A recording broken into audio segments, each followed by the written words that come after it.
Hey, what's up, guys? What you are about to watch is the second part of a much longer podcast with me and my friend Rob on the Babbling Pastor podcast, discussing specifically singleness and the argument presented in Matthew 19. If you want to see the entire podcast, become a patron to get access to the whole thing before it goes live. And if you missed part one, make sure you check the link below to watch part one leading up to this part of the conversation. Let's get into it.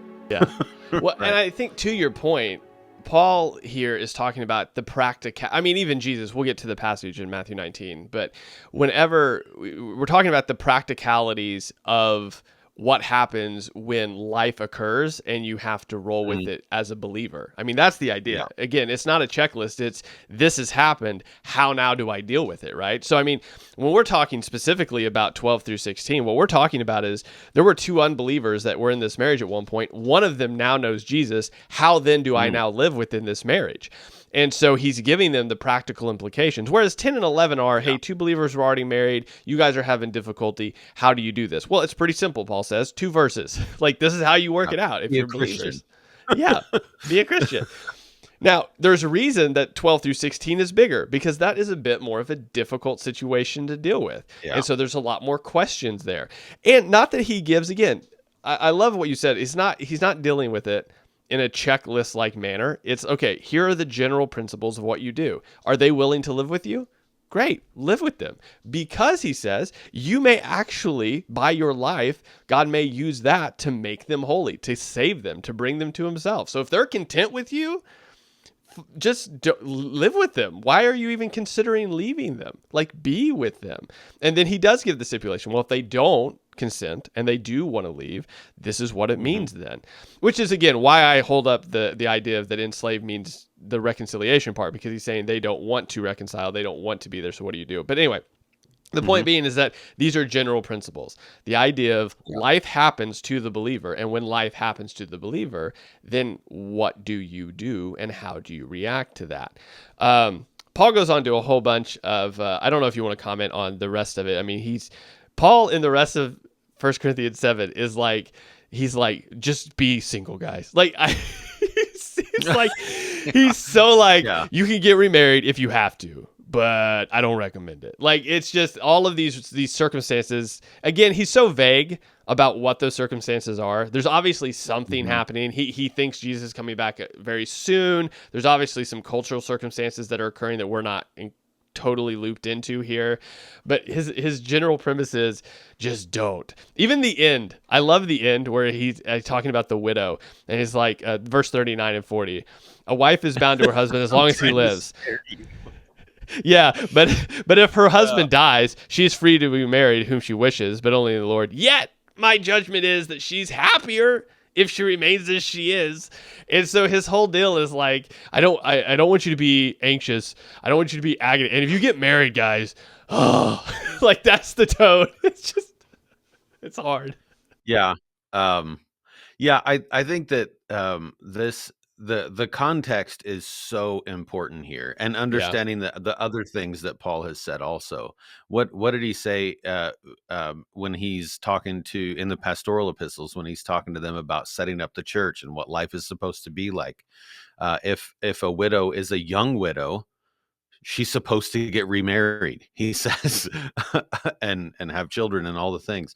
And so I don't think that we can take what Paul says in 1 Corinthians 7 as singleness is better than marriage thing, because frankly, the very first reason in the Bible given for humans is image bearers of God, have dominion, be fruitful and multiply. The first human relationship is a marriage. God obviously designed us to not. This is the first thing that God said wasn't good in his creation, is Adam was alone and didn't have a helper suitable for him. So I think that sometimes we take what Paul says about in this particular bit, and we go, man, singleness is such a gift.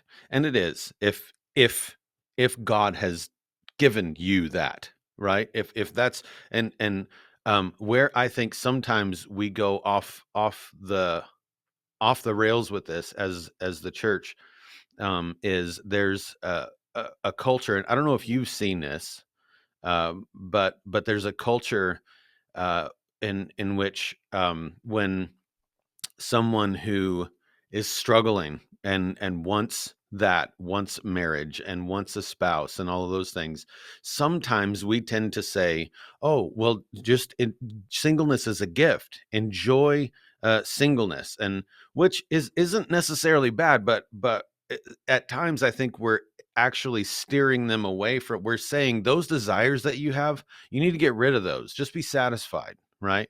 But we were created with those desires, right? And I would say someone who has that gift of singleness, right, is going to be someone who doesn't aspire to that. And I've met them. We probably have all met them, like folks who it's just not on their mind. They don't care. They're serving in some way and they're happy doing that. But for someone who has that desire, it's not our place to then like steer them away from that toward, you'll be happy if you're single. Like, no, you probably won't. Yeah. If Well, and I think, like you said, there's this real tension when we're reading these particular verses in saying, okay, what position is he telling them this in? And so there's difficulty happening, clearly, that's happening within the culture. There are things that are occurring that he's not so sure that it's the wisest thing to do at that moment. I mean, he does talk about if you have a betrothed, if you are betrothed and you can hold off for a little bit, do that and then eventually get married. But if you're burning, go ahead and get married. And so the idea is there's this tension that there are times that it is wise to get married. There are times that it's wiser to maybe wait a minute, given the situations that are going on. And either way, he says, it's, I don't have the verse pulled up, but he basically says, either way, the one that does get married or the one that doesn't get married, neither are in sin. It's a wisdom issue. And so there are times probably, I think I would parallel this with like, there's times in the economy where it's terrible, right? And so maybe not the wisest decision if you can hold off to maybe wait a minute. But if you can't wait, it's not like you're going to, like, I love how he puts it up and he says, this is just my wisdom. Where does he say this? So verse 25, now concerning the betrothed, I have no command from the Lord, but I give judgment as one who by the Lord's mercy is trustworthy. So basically it's just hey, this is a wisdom. Here's my advice. It's not going to kill you to get married now. It may be wiser to wait if you can. And so I think this is where the real practical implications of Scripture come out in the believer's life, where you don't do the extreme like you talked about, where it's like we hold up marriage as this idol versus, and this whole gift of singleness nonsense. It's it's a wisdom issue, guys, right? If it's hard times, maybe hold off and pursue the Lord and work for the Lord. And if something comes along, great. And if it's great times, maybe you should really try to fast track this thing. Find a godly woman, find a godly man. It's a really good time to do that right now. And so I think we go off on either ditch. If, like you said before, we use this as a checklist, rather than like what is good wisdom to be used in this moment, because we are a very checklist culture, and we're like, well, he says this here, versus, hey, this is just good guidance. This is just a good idea. So if the economy's crap, housing prices are through the roof, you don't know if the war is going to break out tomorrow, I don't know, maybe don't get married right now. But if you do, it's not going to be a sin. You might just be a little bit more anxious now, because you don't know what tomorrow brings. And I just, like you said, he's very, very clear that neither one of these is a sin issue. It's a wisdom issue overall, whether you're going to do this or not. And he breaks that all down, verses 32 through 35, all the way through. Yeah. Yeah. And I think just to keep in mind too, and you brought this up earlier in the conversation, but the context, right, of the Corinthian church. In the first couple of verses of chapter 5, he says it's actually reported that there's sexual immorality among you, in the church, right, among you, and sexual immorality of such a kind as does not even exist among the Gentiles, that someone has his father's wife, and you have become puffed up and have not mourned instead, so that the one who had done this deed would be removed from your midst.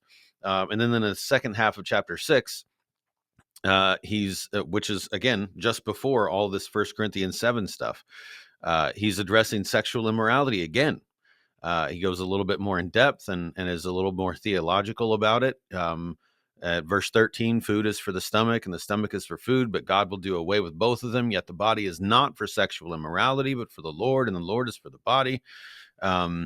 He talks about their bodies being members and being with a prostitute and all those kinds of things. So what is going on in the Corinthian church is rampant, unrepented sexual immorality.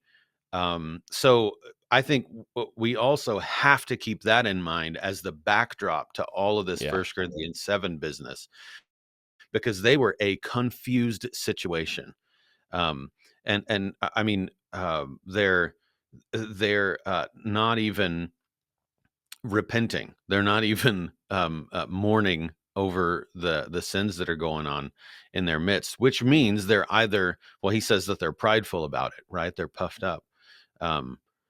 So it wouldn't even be, based on what he says there, it wouldn't even be a valid excuse to say that they didn't understand it completely.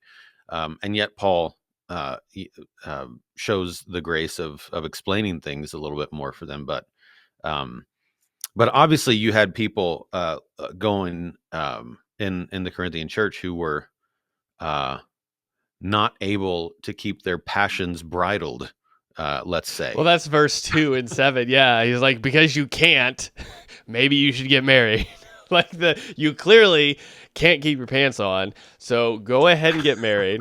But understand that when you do, this is what it looks like, and this is what it means. Like, he has verses 1 through 5 are all about that. It's like, fine, if you can't keep your passions together, then you should get married. But also understand that when you do, your body's not your own, and your spouse's body isn't their own, and there are these things that you need to work out together in order for this to work well. And so he is really working with the people that are like, you guys have got so confused about what sexuality is, about what this looks like. And then he draws it in a crayon version for them to like, all right, well, this is how it works then. If you're going to get together, you need to do this. And this is what the implications of that are. I mean, and I think that's where working through 7, and I think this is a good segue into Matthew 19. This is sort of the thing he's trying to communicate to them, the same thing that the disciples say to Jesus in 19, where they're like, well, it's better not to get married. Like, this is the seriousness of the covenant that you get in. When you enter into this covenant, this is what it means. And he just scratches the surface in verses 1 through 5, obviously, where he's like, your body's not your own. You guys are together. There is a covenant. This is why when he gets to the whole, when you're married, you can't get divorced thing, because this is, you are together now. This is not just a, we got together to hook up and so we can do it. And the church doesn't say that we're doing some crazy stuff. And so there is a seriousness. And I think we see that seriousness in Matthew 19. There is an enormous weight that comes with the covenant. And I think when we open this episode, when we're talking about talking to people that want to get married, it's very difficult to communicate the weight of that to people that even some believers I don't understand. Like, I remember I was about to do a wedding. I won't mention their name, but we're about literally to go. They're playing the intro music, and me and the groom are behind this wall, and it's the beginnings of the ceremony. And I was asking him, if he was nervous or what. He's like, "Man, I read Ephesians 5 again last night," and I'm like, "Oh, that's a lot." I'm like, yeah, it is a lot. You don't even know the half of it yet, bro. You don't even know the half of it yet. Today's your wedding day, and so I think communicating the weight of that and what you're entering into is so important. And I don't know if you can even fully grasp it before you get married. It's really this gradual understanding in some ways. But in Matthew 19, we see this as well. And this is the passage that people seem to think that, like, Matthew 19 here, the discussion that Jesus has with the religious leaders, and 1 Corinthians 7 are somehow like butting heads with one another, because Paul doesn't mention adultery.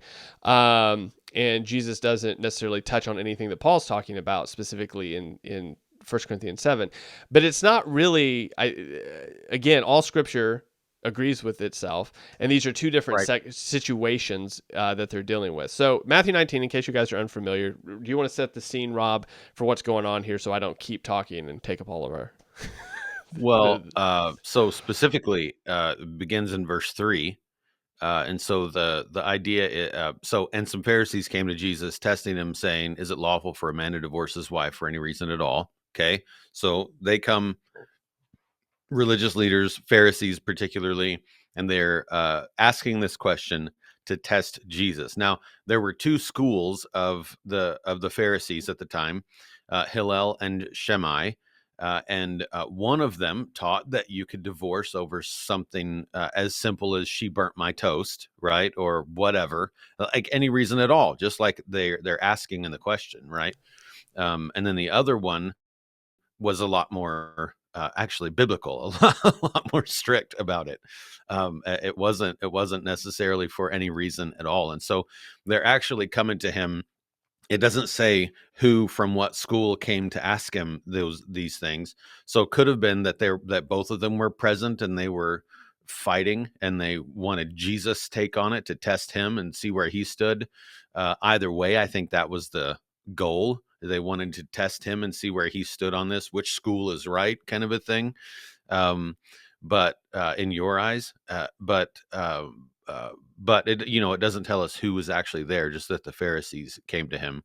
But that's kind of the backdrop behind it. There was a legitimate thing that was going on in the culture there, and some of them took liberty, like unbiblical liberty, right, and just treated marriage like it was nothing. I even read on the school that was like, she burnt my toast thing, I can divorce her. There was also, because they base it on a passage out of Deuteronomy, I think. Yeah, Deuteronomy.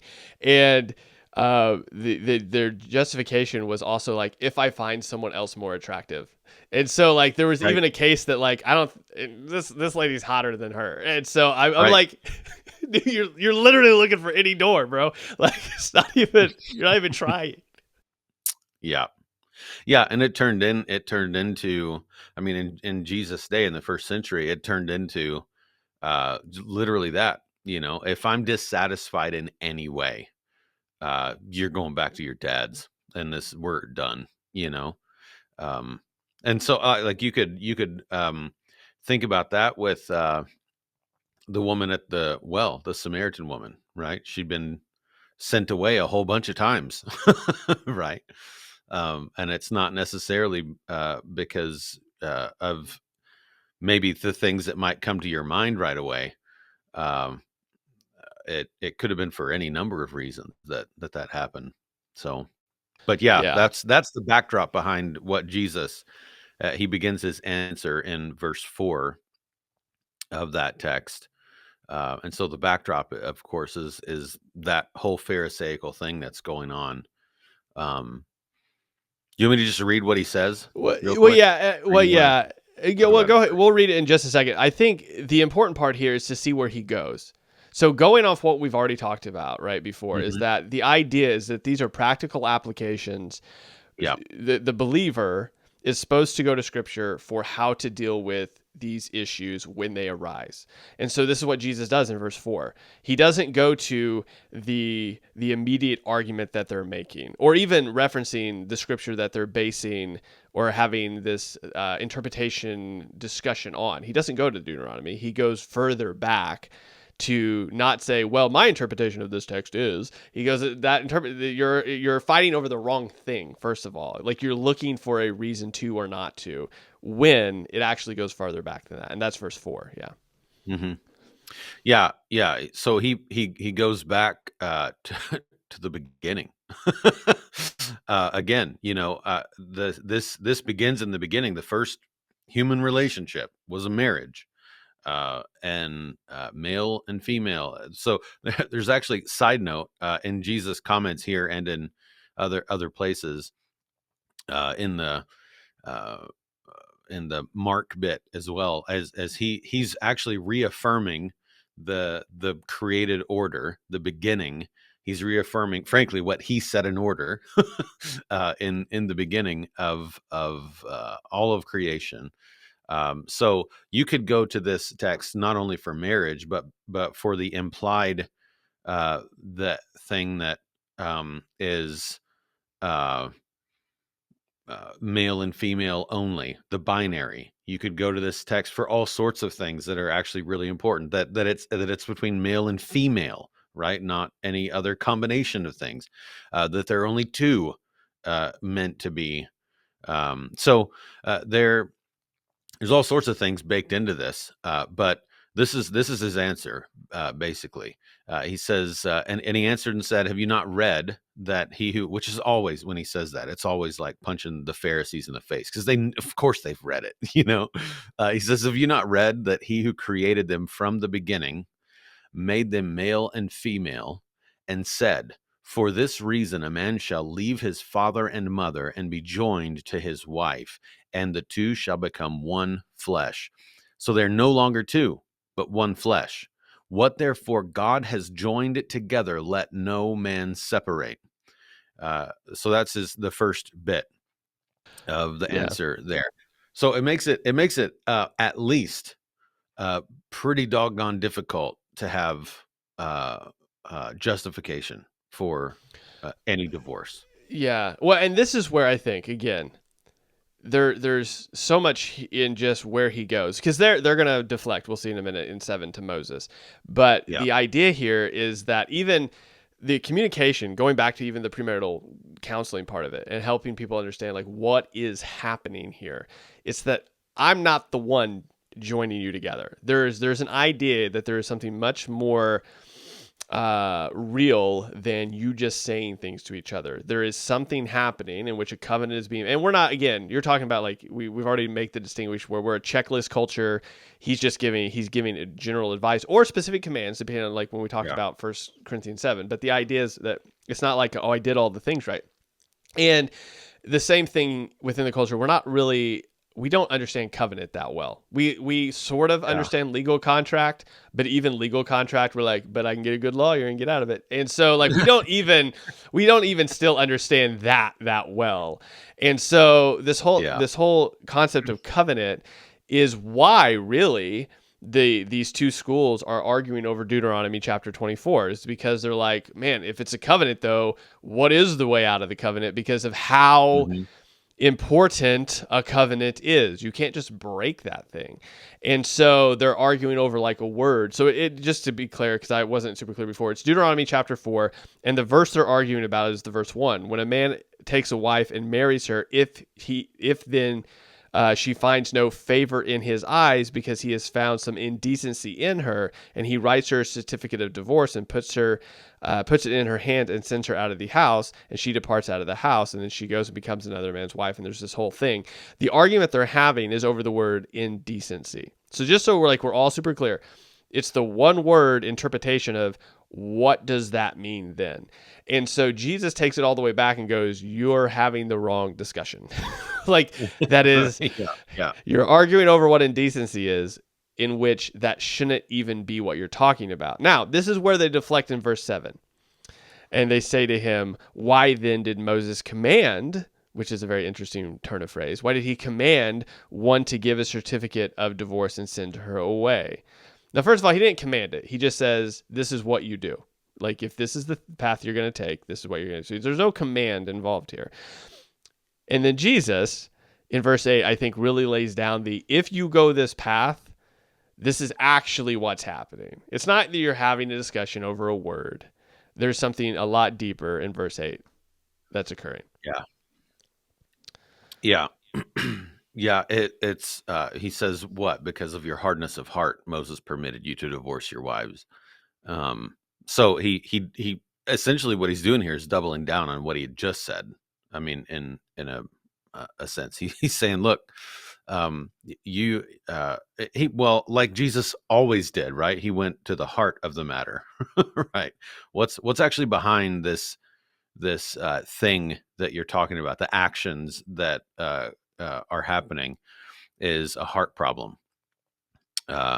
And they had hard hearts. And so Moses, I think, man, in the same way, things didn't change, right? So big picture, in the New Testament, we have some more explicit things written about divorcing and those kinds of things. But the reason isn't different. Like at the end of the day, at least one spouse, and almost always two, are dealing with hardness of heart at some level, and that's most of the time that's going to be the biggest cause, right? because relationship in general, not even talking about marriage, but relationship in general is not something we like to work for, right? If it's This not is why. easy, I'm not doing it. Yeah. Oh my gosh, yeah. This is why as soon as someone upsets you at a church, you just leave and go to the next one instead of doing the hard work of relationship and Christianity, right? I mean, so this is, and obviously this is going to apply to marriage as the first and most intimate and closest knit relationship possible in humanity. Um, and so I think that when we think about marriage too, and Paul says it elsewhere, that the Ephesians 5 bit, and that marriage, one of the main points of marriage is to be a picture of the relationship between God and His people, right? You see that throughout the Old and New Testament, and so what this is, these covenants are not meant to be broken, uh, and so I think that what the Pharisees are doing here is the exact same thing that I was talking about that we do. They look at the text and they go, "Okay, how do I get divorced?" Well, Instead of that's seeing exactly these what they're texts doing. as, In yeah, Deuteronomy chapter yeah, 24, they're like, what exactly does right. that word mean? Like, what does that allow me to do? Yeah. Yeah, and and I think one of the great tragedies in the church today, um, and outside of the church for that matter, because is that a lot of times, not every time, it's happened the good way, right? For me as well, like people will come in because they don't want to fight, they don't want to quit, they don't, but a lot of times when a couple comes to talk to you, one or both of them have already decided in their hearts it's over, and they're just looking for permission, Yeah. right? A lot of times it's already over, and they're there to waste your time and theirs, and so that conversation just turns into, you need to repent more than anything else, right? But yeah, it's, I think, for so often, because marriage has become in our culture nothing. Hey, you made it. What did you think? Let me know below. If you like it, obviously hit that like button. If you're not subscribed, what's wrong with you? Subscribe today so that you can catch part 3 and other parts that'll be coming out each Wednesday. I'll see you then.